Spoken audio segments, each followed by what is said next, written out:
Hello, and welcome to Andrew Broussard Watercolors. Today, we are exploring Daniel Smith's Quinacridone Gold. I used this tube quite a bit a few years ago with a watercolor trio of 3 different colors. This will be my first time painting with it on its own.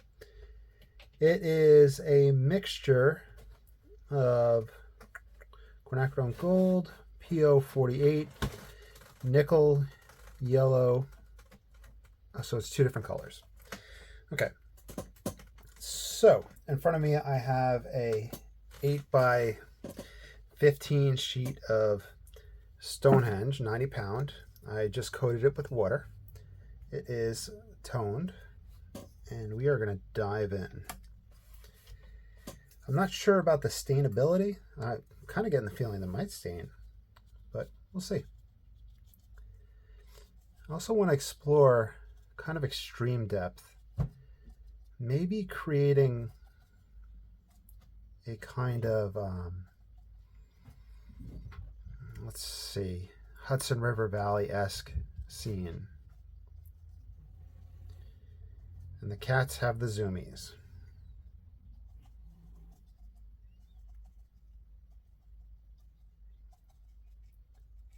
It's a very lovely color. I do remember it wanting to mix greens very quickly, kind of like gamboge or gambage. We're just letting the scene create itself. I think I might wrap it around. I've been putting together, and be on the lookout for it, a book of my works, and I've been really wanting to change up my compositions. As you look at what you've done over the years, or over the past month or two, you'll see that you'll often do the same scene over and over and kind of tweak things, move things around. Now, what's happening for this one, just going across, it spread very interestingly, and I think I'm going to have a recession here, and then maybe we'll have some background mountains that are nice and soft. But I'm going to do the background mountains after we do a dry off. There is some granulation taking place, and that seems to be coming from the Quinacridone orange in there. You'll see how it splits between that and the nickel yellow.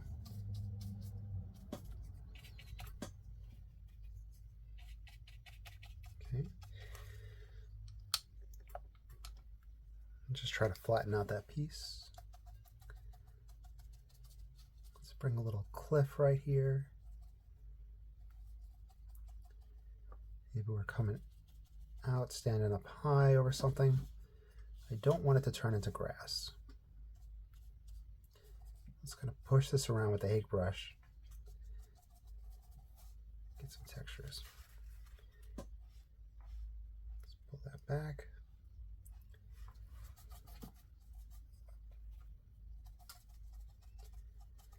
We're going to have to really explore that.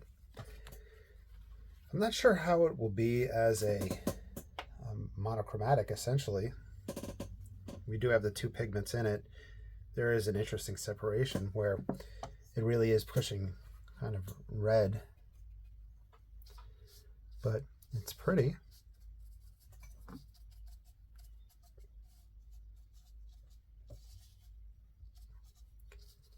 From what I understand, Quinacridone Gold is no longer made, and it was made prior to me jumping into the world of watercolors.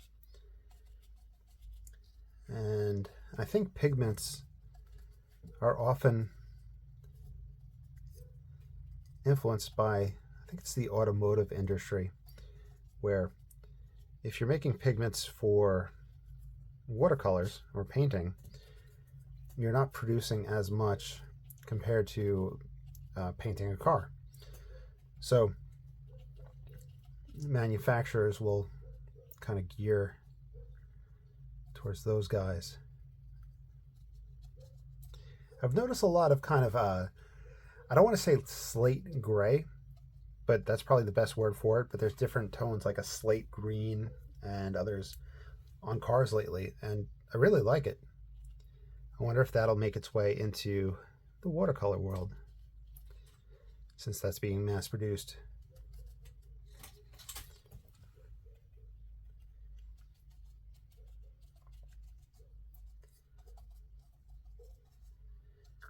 This started drying rather disappointingly, so I'm gonna adjust that. I really don't want those harsh edges happening.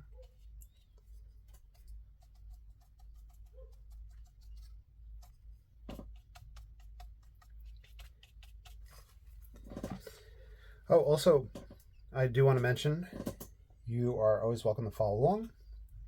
Sign your name, sell anything you do when you follow along. You have my express permission. I want you guys to have fun and have money for art supplies. And that being said, I have the Patreon down below if you want to support the channel. Thank you to everybody that supports Patreon. And thank you to everybody that supports through the Etsy store. And the reason I thought of that, Mr. Stuart Davies, who, I paint fast and loose like him, wet and wet, but he does the oils, and that's where I kind of derived this from after looking at Ron Ranson and others, and then him. He is currently in the hospital, so we're sending our thoughts and prayers to him, and hopefully he feels better soon.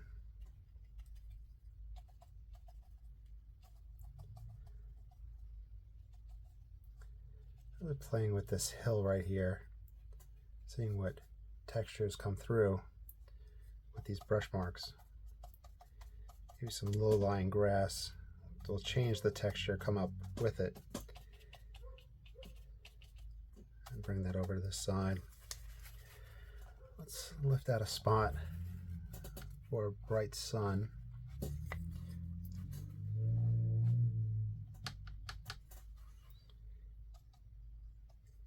We'll feed in gently around it.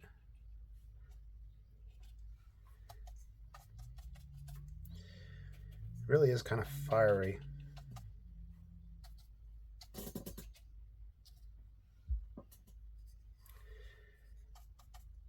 Very golden wheat.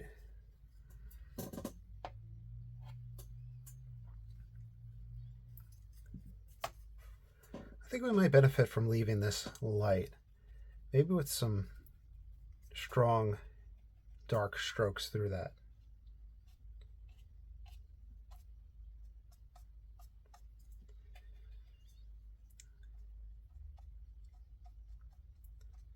It reminds me a lot of a ink by Noodler's, Apache Sunset.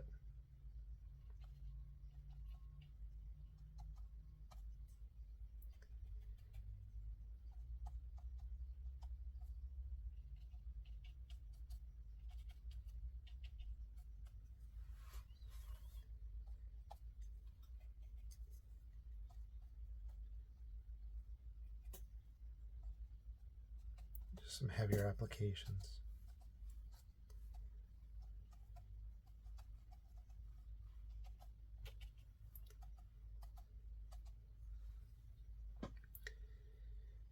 All right, I think I'm just going to let it lead off into this. Let's pause the camera and do a dry off and see where we're at. Wow, it really kind of held true with the dry off. In fact, I think it might have made it better. I really like how this looks. While I was doing the dry off, I was thinking to myself, oh, I don't want to paint over it. But I want to have an interesting scene come through. So let's put the mountains in and see what's happening from there. These are just made up mountains.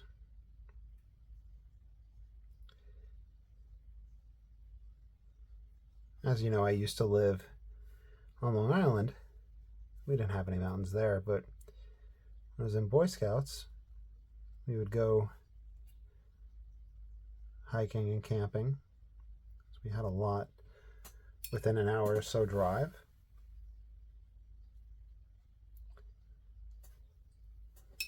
And that's the one thing I kind of miss about New York.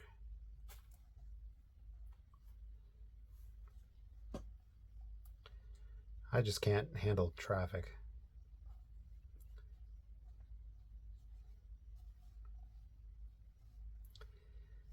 Now, I didn't put these in during the wet and wet because they start diffusing and you start trying to clean it up over and over again. And as you clean it up, you just work higher and higher into the picture plane.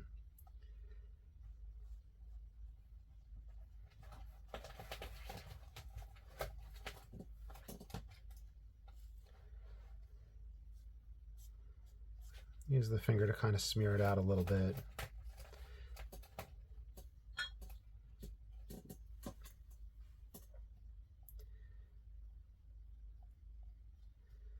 By the way, this doesn't seem to be staining, and it does lift pretty easily. And it even seems to have more granulation with how this, it must be the Quin orange showing through. So a really great tube. I believe I have Daniel's Da Vinci brand's Quinacridone. So we're gonna have to try that one and see what's happening there. Let's bring this up.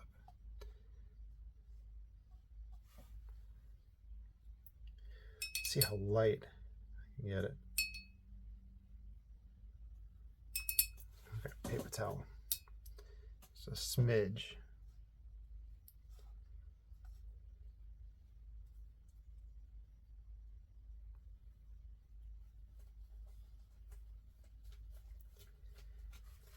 I put the sun there, but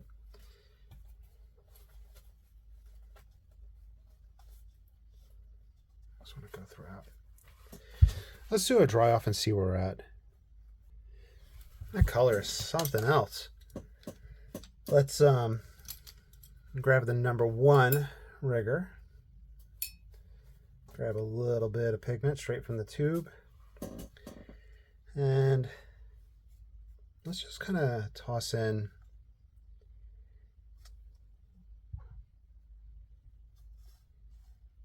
an old tree trunk.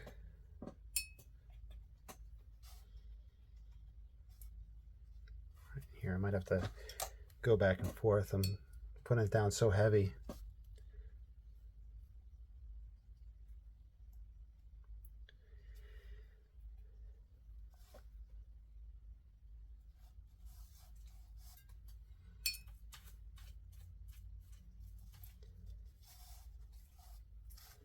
Let's get a little shadow.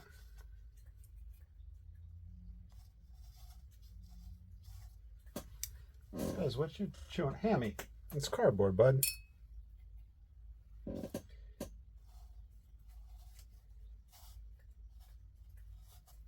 It kind of feels Van Gogh-ish, especially with his wheat fields.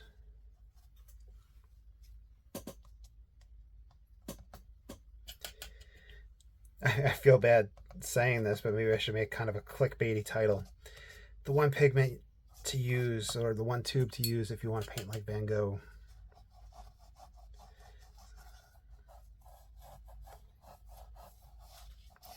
This is getting very expressive, just leaving that open.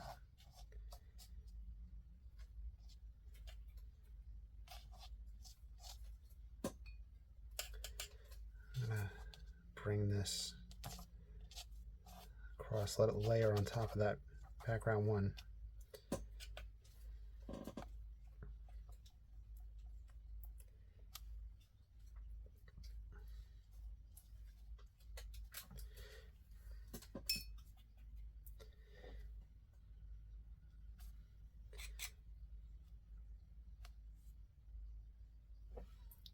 it flows into these, and we can push. If I put this more here, all right, so we're changing the perspective, creating the scene more. There we go, right? Having that there, it's going to push this back, but it's very calligraphy-esque right now. And like I said, very Van Gogh-esque.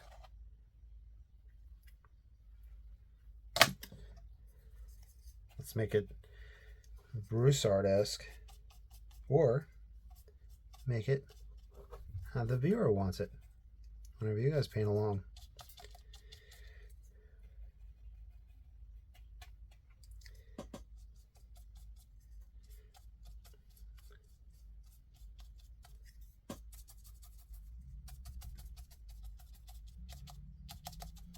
I want more texture here.